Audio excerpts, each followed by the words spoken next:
director and photographer based in LA, obviously. She has her own company where she works on marketing and advertising. We're really happy to have her with Horn Society. And she's going to be talking about the best ways to use your phone for doing photography. So without further ado, I'm going to turn it over to Marie.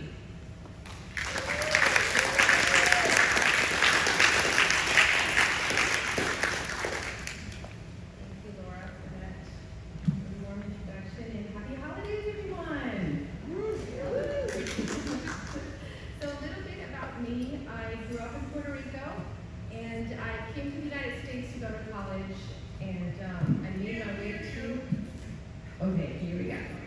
Start again.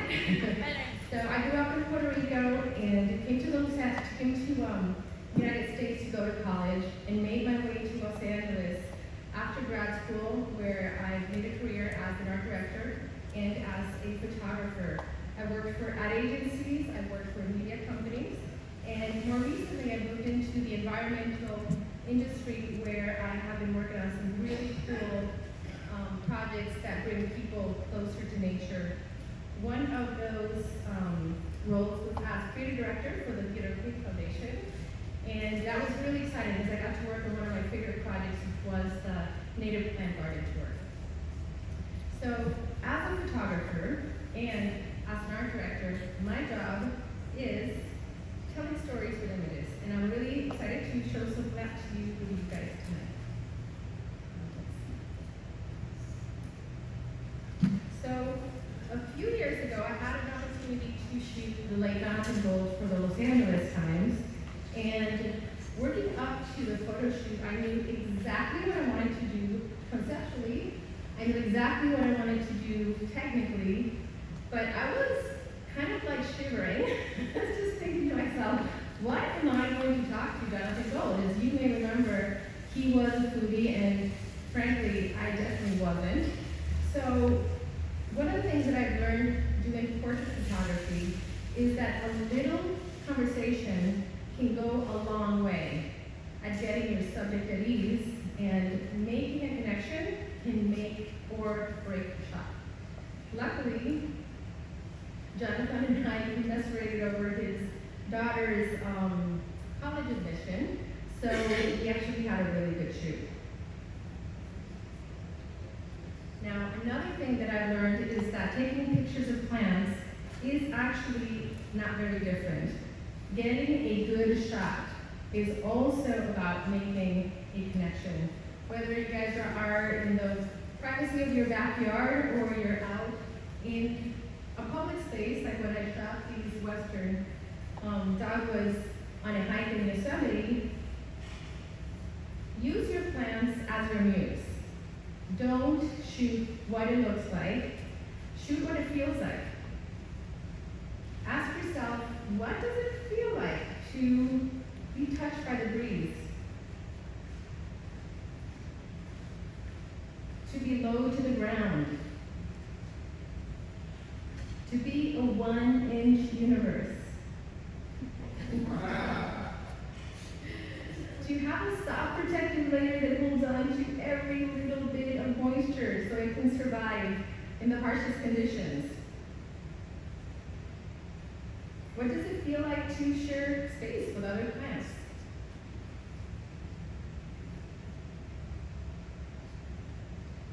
What does it feel like to always wear this ridiculous toopy grin, right? When you focus on these details, you're not just taking a picture.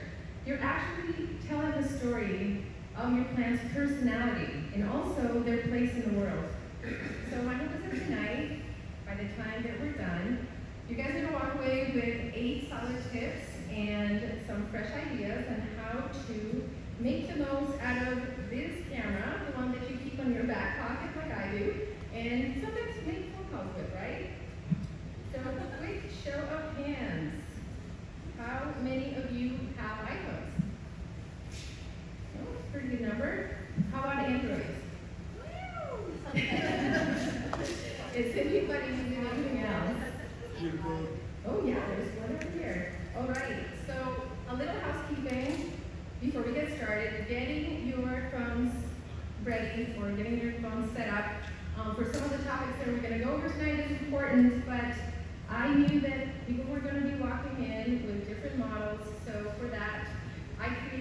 resource guide. And you guys should have received a little card at the entrance with a QR code.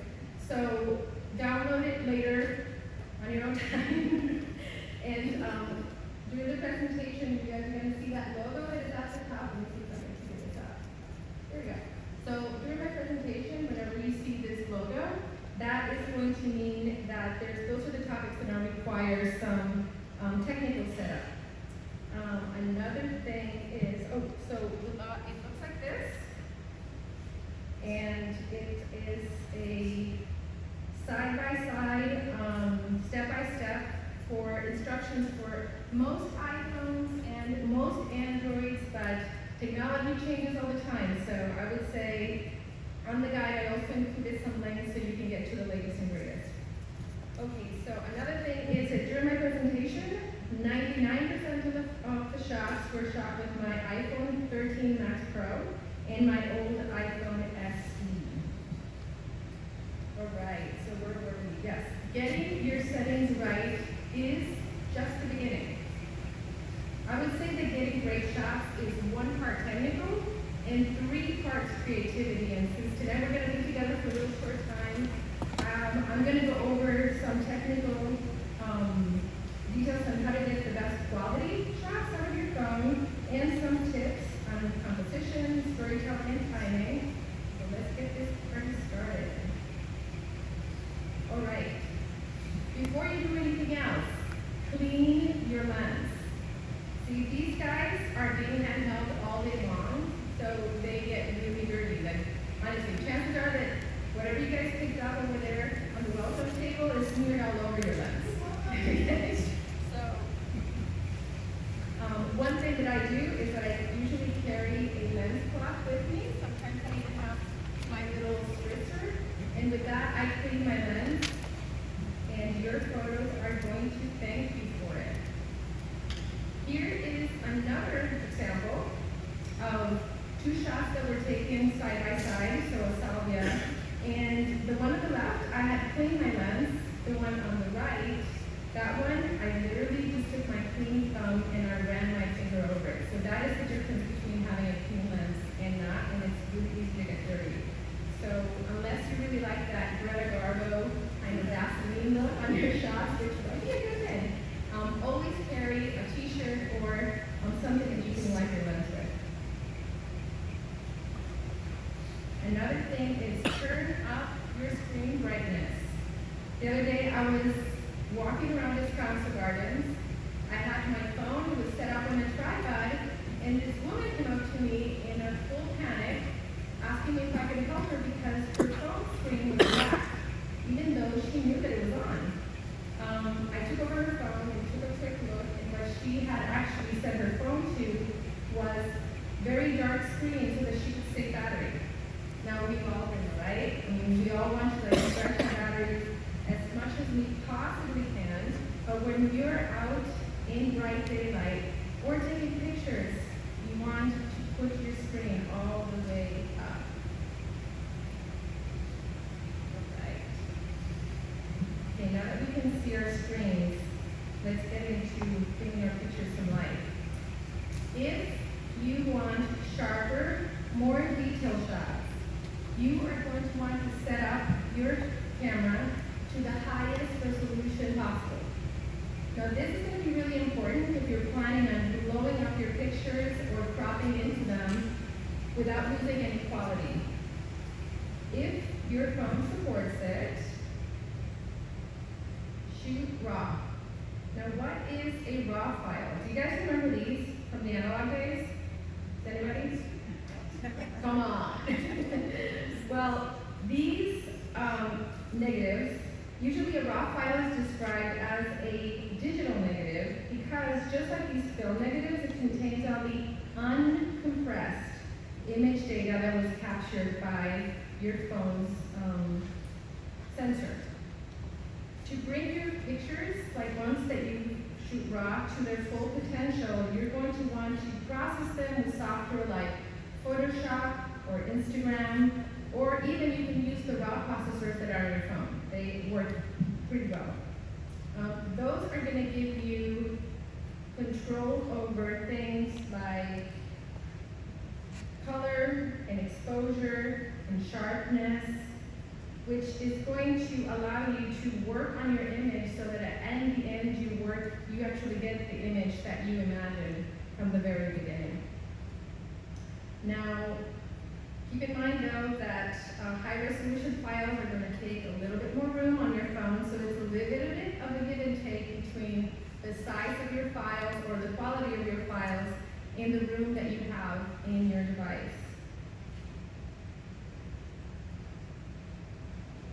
Alright, so what is it like to see as a photographer? Well, it is to notice what is going on in the entire frame, not just what's happening front and center.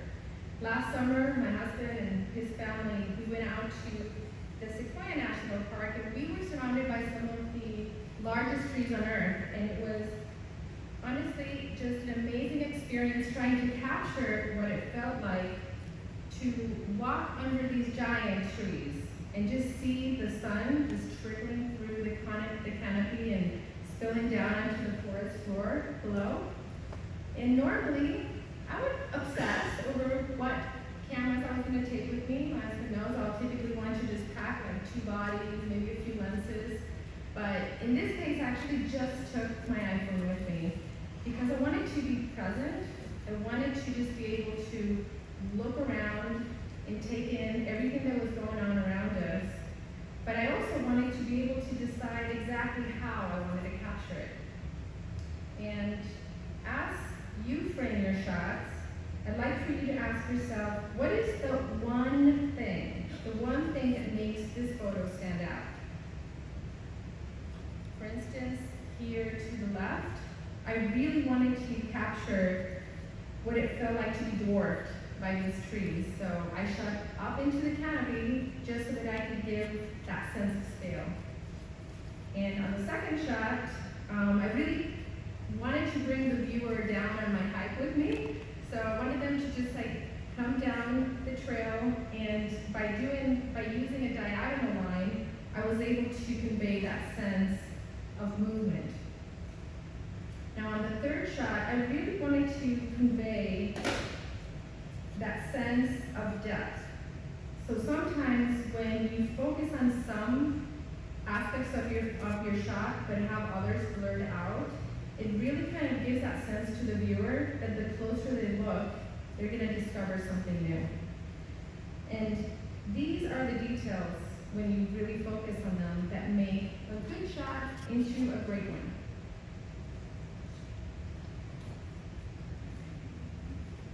Now, a great place to start to get more balance in your shots is by using the rule of thirds. Does anyone know what the rule of thirds is?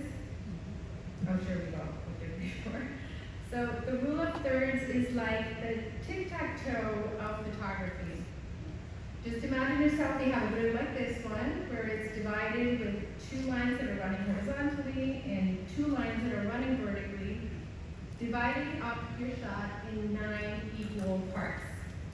Now the trick is that you want to get your subject to be lined up along those lines, or where the lines intersect, rather than centering everything. That simple trick, just by doing that, is going to make your pictures feel more balanced and more interesting. Now, the cool thing is that you don't have to imagine having this grid, because you can set up your phones, all of your phones, to display a grid just like this one at all times. This is what it looks like on my iPhone, but if you follow the guide, you should be able to put all of your Androids to display this as well.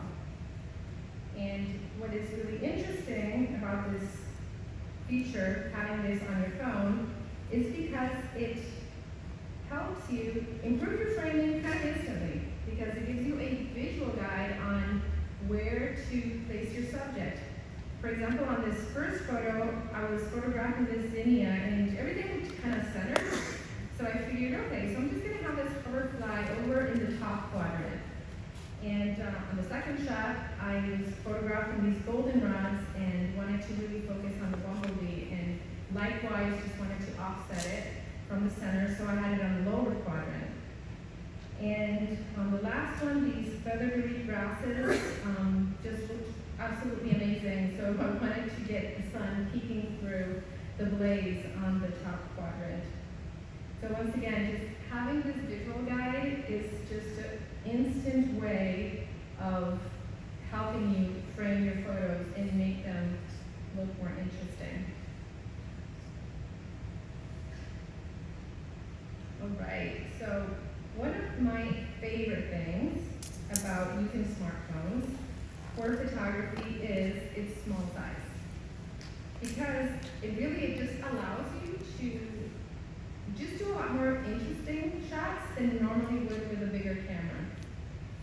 I don't know if you guys get excited about this, but usually when the spring comes around, I get really excited when all of my volunteers start popping out. So it was really easy for me to get this loop in by clearing out some weeds out of my garden and putting my phone really close to the ground at a really low angle to get this. So don't be shy to turn your phone upside down and get your lenses really close to the ground, or just squeeze it into small spaces, because just that tiny shift in perspective is going to totally transform your shots. Yes, so getting really low on small flowers like the ones on the left, or even like bugs or pets, is going to make them look like they're a really big deal, just giving them that sense of dramatic flair that you would normally not get from another shot.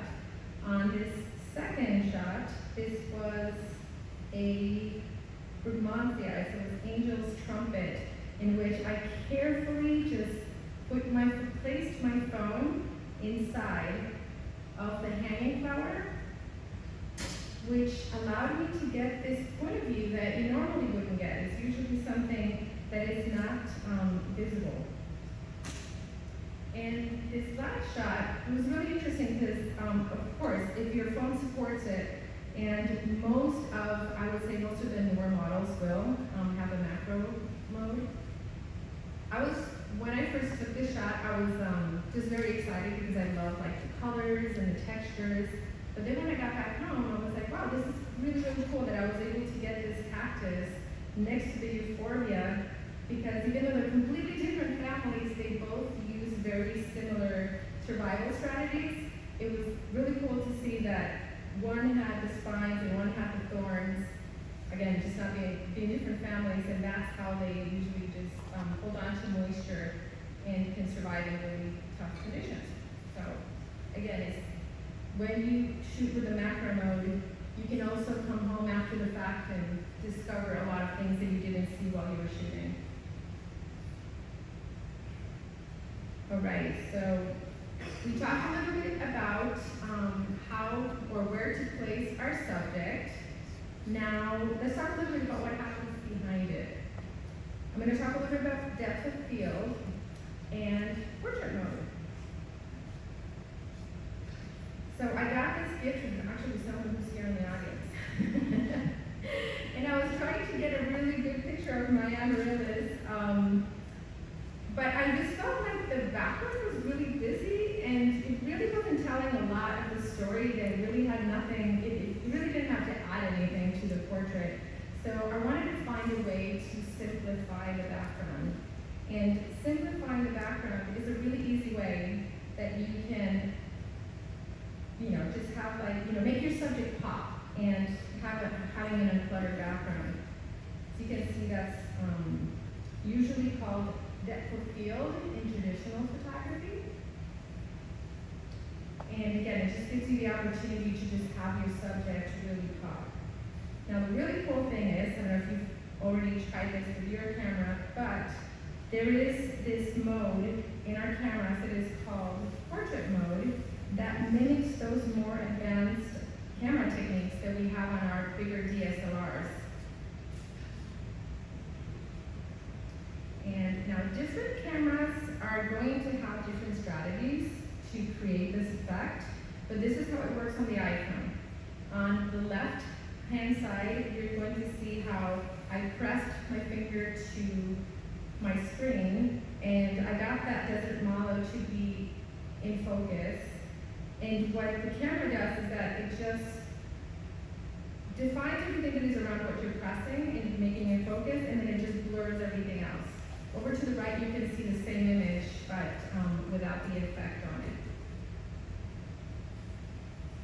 Here's another example where on a hike, we came up these beautiful plants, and they were just buzzing with activity. There were all these there were all these bees that were around it, and I just really felt like the bees were just disappearing into the background. So if you look on the right, when I do have the effect on, you actually have to shoot portrait mode. You can't just like choose to do it afterwards, but if you choose to shoot the photo in portrait mode, you can see here how the flowers and the bees really stand out. Okay, but one of the reasons why I wanted to show this tonight is because portrait mode, like once you shoot into this mode, it's not permanent. You can actually go back, even in your editing process on your phone, and you can select something else if you want to make it in focus. For example, on the left, I pressed my finger on the monarch butterfly, and then that was in focus. Then I actually brought my finger down to the zinnia that is over at the bottom left, and then that became in focus. And then I decided, well, what if we just like turn it off altogether? So you can see the last shot over here doesn't have the it has the portrait mode, but turned off.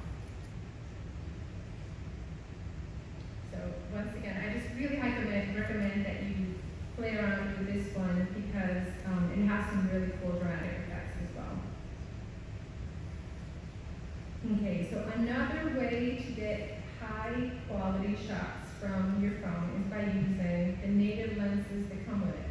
Now, talking around with some of you, I noticed that some were showing me your phones, and whether you have, having more lenses is going to give you more flexibility, but whether you have 3 lenses or you have 1 lens or you have 5 of them, the trick is to actually use them rather than pinching to zoom. Because pinching to zoom is actually going to degrade your image quality. To illustrate this concept, this is the back of an iPhone 14.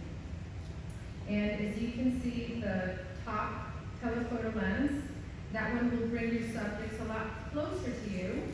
The ultra wide is going to allow you to capture a lot more in your frame. And the last one, the main lens, is the one that opens up by default when you pick your camera app.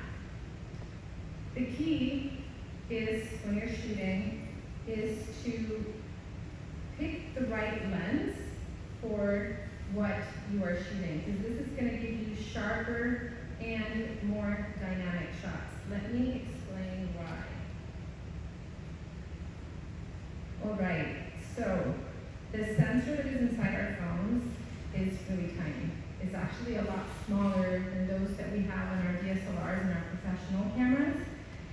And because of that, because they're so much smaller, it requires precision to make the most of available light and detail. And likewise, the lenses that come with your phone are designed specifically, they're optimized for that small size of the sensor. So circling back to picking the right lens for your shot, you're going to want to take a really good look at what you're framing that is in front of you and just decide which lens is going to be the best for what I'm imagining, and then use that as your guide. For example, here I shot these at Wisconsin Gardens. They're black-eyed Susans, and I had my camera set up on a tripod, and the difference between each one of these shots is just the focal length of the lens, of the native lens on my phone. Rather than moving closer or further away from my subject. But if you only have one lens, I just really recommend that you move closer or kind of move farther away, rather than pinching to zoom. Because pinching to zoom is not a great way to get your subjects to be closer, because pinching to zoom is not really zooming in at all. This is an illustration of it. Here on the left-hand side, I shot this scene with a telephoto native lens, and you can see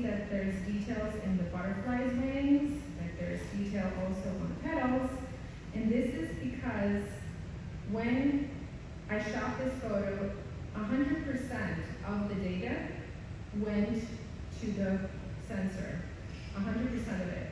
Now, I shot the same scene with digital magnification, which is usually called digital zoom, but it's really not zooming in at all. Like what you're seeing here over with this demonstration here is that it actually crops into the image and then it blows it up. So basically you can just take the picture without using zoom and crop it later and you will get the same effect.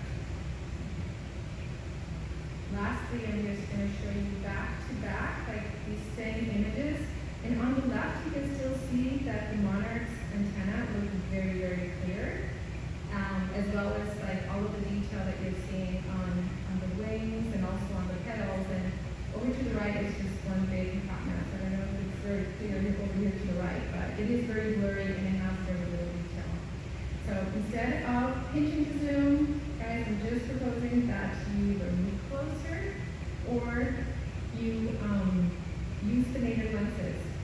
Just let your phones do all of the hard work, then you can edit and make things nicer. Okay, so now that we've talked a lot of it, the techie stuff, let's talk about my favorite topic, which is beauty. And to me, the beauty of plant photography is how light and time work together to reveal the plant's character.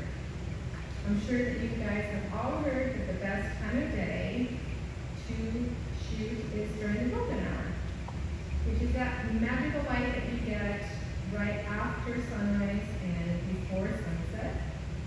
And this first photo over to the left is a perfect example of that. I shot these in Puerto and that backlit, when it's just really soaking up that warm afternoon light. And it really highlights the spines, which is really beautiful. Now, when it comes to time, I also feel that it's not just the time of day. You know, it's not only the time of day that reveals like something beautiful in a photo. It can also just kind of be something about the mood.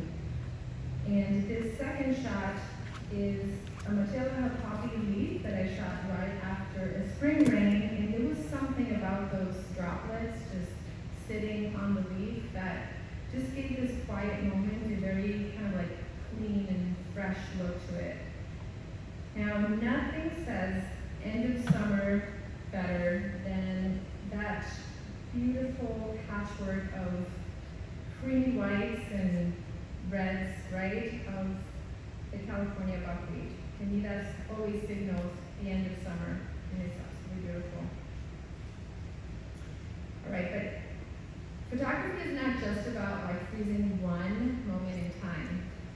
It's also about telling the story of time itself. And plants are amazing storytellers. What is great about it is that they can show us their transformations from season to season. And I mean, my old boss was sitting here and she was like talking about how I'm always coming up with projects. Well, I can come up with like 1,000,000 projects with this theme, but why don't you show this one? And one really cool thing is to document your gardens when they're loud, when they're colorful, when they're just absolutely stunning in the spring. And then come back to the dormancy of fall. Isn't it beautiful? I mean, I just like, even when they're in dormant stage, I just find that it's just absolutely stunning. Each season is like a chapter in your plant's life, and documenting it is truly amazing. All right, so this is the fun part. Using color backgrounds. This is something that I love to do, and I always carry this with me, because using color backgrounds is a really easy way to get your subject to stand out in a more formal, studio-like feel. I usually have a tote bag similar to this one, which is actually our door prize tonight. And what I carry in it is I have these black backgrounds and colored backgrounds. I sometimes have colored paper like this that I carry with me as well. And just basically I go on walks and pull out these different cards, with whatever works with the different colors of the plants. So either hold them myself, obviously, or just get my husband Michael to carry them for me. These are photos that I took on a walk in our mid-city neighborhood. And this first one is a red yucca just in bloom. And you can see how like those striking red and yellow flowers really pop when you have a black background. The second shot is a Tritelia laxa that was in one of my neighbor's parkways. And this one as well, I mean, look how the blues and those, really beautiful flowers are popping out. The third image over to the right just shows you the process. I mean, you can see like I usually take a card like this. There's a really large one over here. And I just like cut different sizes so that I can have like small ones for small flowers and then just larger backgrounds that I can take around. Now this has to be my absolutely most favorite California native plant. This is the humble lily. And one of the things that I love about this plant and just isolated it in this background is that it just shows the structure of the flower so beautifully. I mean, it looks like a really elegant chandelier. And the second shot is, what was this one? Yes, a purple top vervain that I shot in Descanso. And all it took was this rolling up of pink background I had in my bag and just going to town, just getting some great shots of it. So once again, use the backgrounds because it really gives you that amazing kind of formal portrait feel to it. Alright, so at the end of the day, you're going to fill up your phones with beautiful photos, and I feel like they really have to be set free. They really do nothing, just sitting in our phones. So I would say, let's set them free, let's just share them with everyone. Share them on social media. Make books. I've actually brought a couple of examples of books that I've done with my own. This was the trip that we did to Sequoia. You guys can step up and take a look at them. Some of the shots that we saw on the screen are in here, but it's pretty inexpensive to get books done, and you can, I don't know, just photograph your garden through the spring and then through the through the fall and just make a book with it. That's just pretty amazing. The key is actually to just share them with family and friends. Just always do that. And with our community guys, please, just like, it would be lovely if we could just get more photos for the forum. So sharing your love for plants is amazing. It's really contagious, and it really sparks excitement, and it inspires others to create their own green spaces. And that is it. That's it for tonight.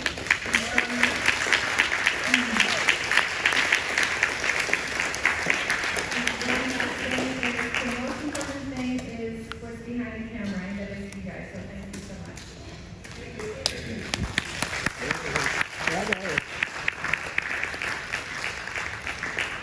Questions?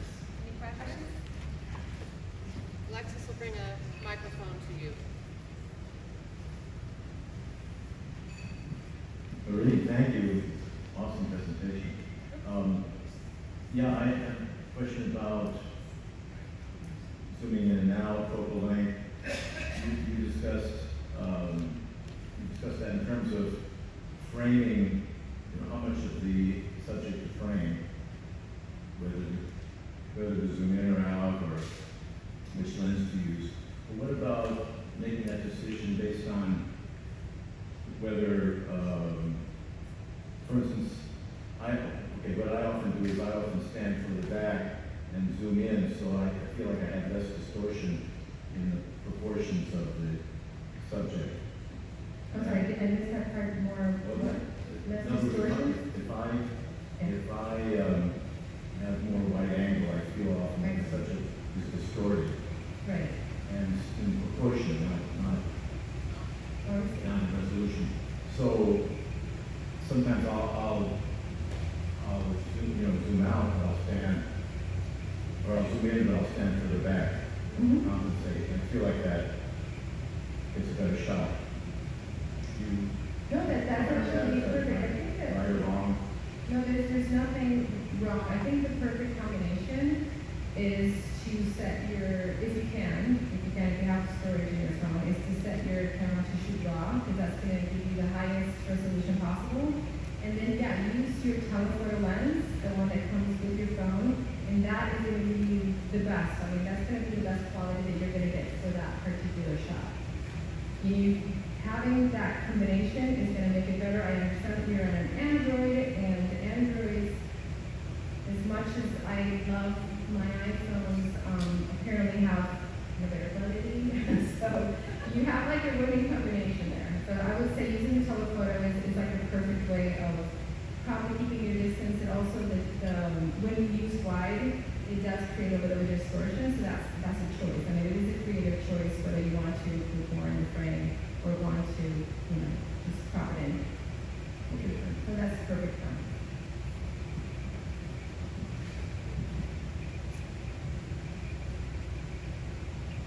I just wonder, how many shots do you usually take to get that one that you really want? Quite a few actually. It's interesting because I hand and hold my phone a lot when I'm taking shots. So sometimes you move, you just get a little bit of movement. It's a lot. But that is the beauty of using an iPhone, right? Or using any kind of smartphone, is that you can shoot 5, 6, 7 different shots, and then you can go back and pick whichever one you like best. So yes, even with my DSLR, I shoot a lot more than I probably should. But with your phones, it's a lot easier to just not be very precious about it.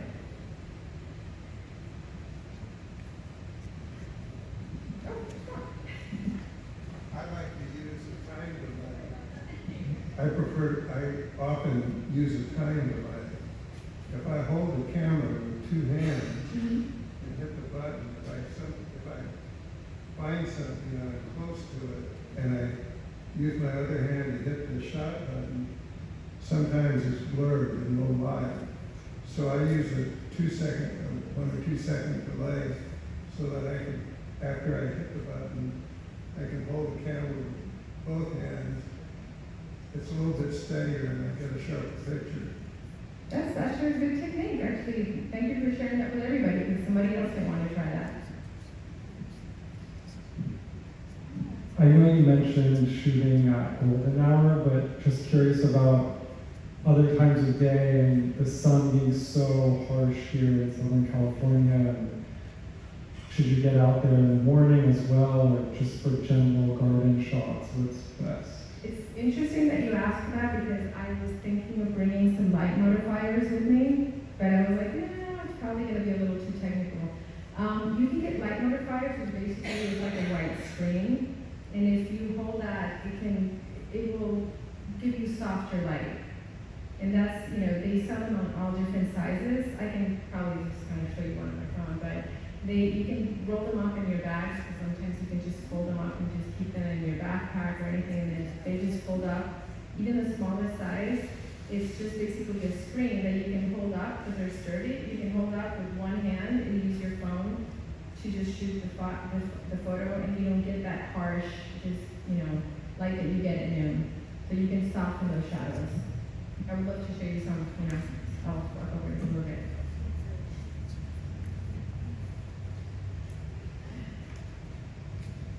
Regarding portrait mode. Yes. So you showed, you mentioned you could edit it afterward. Yes.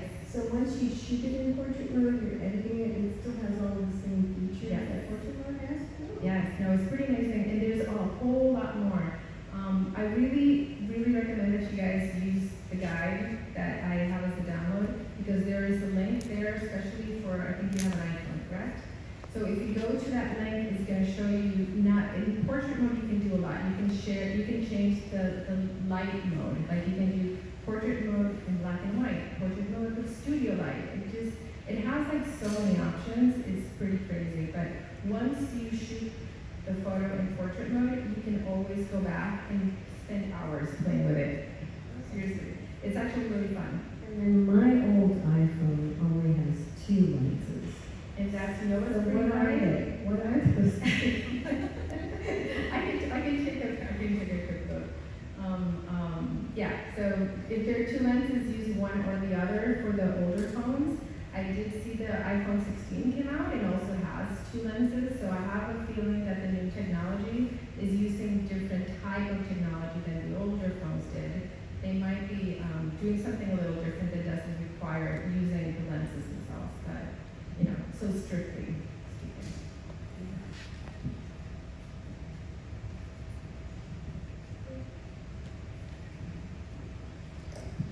So I've tried to use cards as a backdrop for things, and sometimes I have a terrible time getting what kind of card, is that just like tag board that you got at like Michael's or something, or?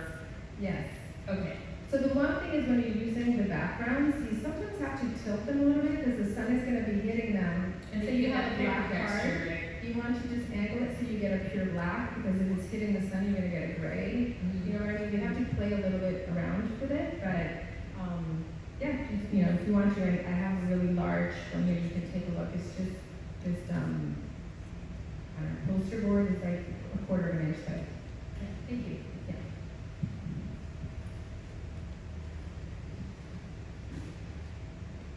Do you have any editing apps that you recommend? You know, the ones that I've tried outside of what my phone has is I use Lightroom. Lightroom was actually when I was shooting for this, that when I was doing the longer version, I was thinking of doing some downloads of other apps, and Lightroom is actually really robust. I would say, like, as a photographer, I find myself a little lost using it on the phone because there's a lot to it, but you can get some really good results. So Lightroom is great, Photoshop is great. I think in the guide, I also included a link so that you guys can get some of the free versions of other ways of processing raw files. So you can take a look at all the different options that you have out there. I have a question. If we are not shooting in RAW on our phones, but we want to edit the brightness, do you recommend doing that while we're taking the photo from our phones, increasing or decreasing the brightness, or after we've taken the picture while editing? I think that if you obviously use your phone, for work, so I understand Alexis, but if you are going to shoot something and it looks really bright, I would click on the phone and bring the brightness down, because it's a lot easier to bring detail into the lights after the fact than if you have a photo that's completely blown out and then try to bring in detail that is not there. So you always want to make your exposure to the lights, and then you can, because that's information that is lost forever if you don't do it that way.